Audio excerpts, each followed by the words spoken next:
For the moment, we turn to Russia, which celebrated Victory Day today. The grandeur of the Kremlin Palace was on display during President Putin's inauguration on Monday.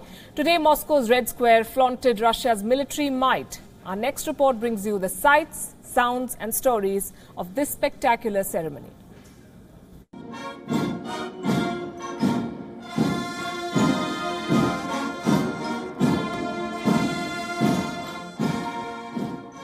It began at 10 a.m. Moscow time with the Russian national flag being brought out to the Red Square. The tune being performed was the Sacred War, an ode to the 4-year-long battle between the then Soviet Union and Germany and its allies, one known as the Great Patriotic War by the Russians now. To mark the beginning of the ceremony that remembers Soviet victory over Nazi Germany, the Russian Defense Minister General Sergei Shoigu inspected the parade in an armoured vehicle. After he reviewed the parade units and welcomed the participants of the grand ceremony, the Russian Defense Minister went on to report to the Commander-in-Chief of the Armed Forces and the President of the country, Vladimir Putin.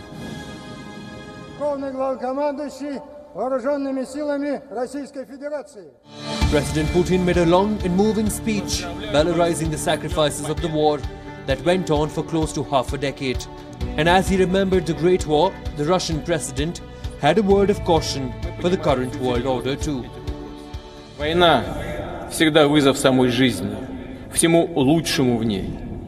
Мы помним о трагедии 2 мировых войн, об уроках истории. Они не дают нам ослепнуть. За новыми угрозами проступают все те же старые уродливые черты: эгоизм и нетерпимость, агрессивный национализм и претензии на исключительность. 9 мая объединяет все поколения истории мужества. Мы понимаем всю серьезность этих угроз. Всем странам, всему человечеству важно осознать, что мир очень хрупок, и его стабильность укрепляет наше общее стремление слышать, доверять и уважать друг друга. Россия открыта к диалогу по всем вопросам обеспечения глобальной безопасности.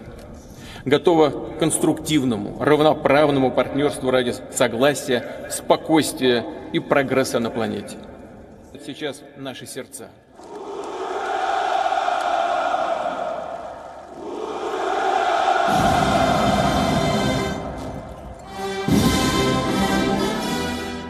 At 24 minutes past 10, the booming sounds of the Russian national anthem marked the beginning of the Great Parade, where over 13,000 military men were participating.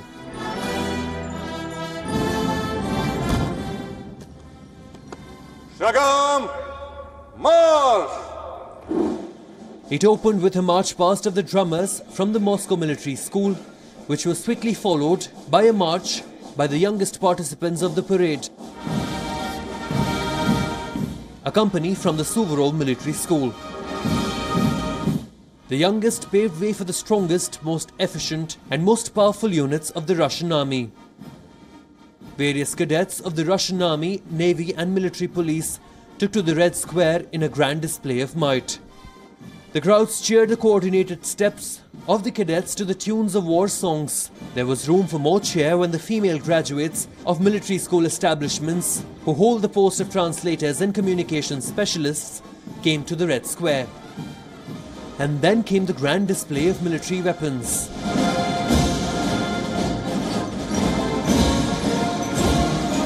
A minute before the clock struck 11, the flypast began. The multi-purpose Mi-26 chopper and 4 Mi-8 helicopters led the charge. The Su-24M, MiG-29 SMT and Su-57 were all there. The Su-25 assault aircraft painted the sky over Moscow in the colors of the Russian flag. And with that, the parade came to an end. The grand event not just a reminder of the past, but also a reaffirmation of the military might of the world's largest nation. Bureau Report, WION.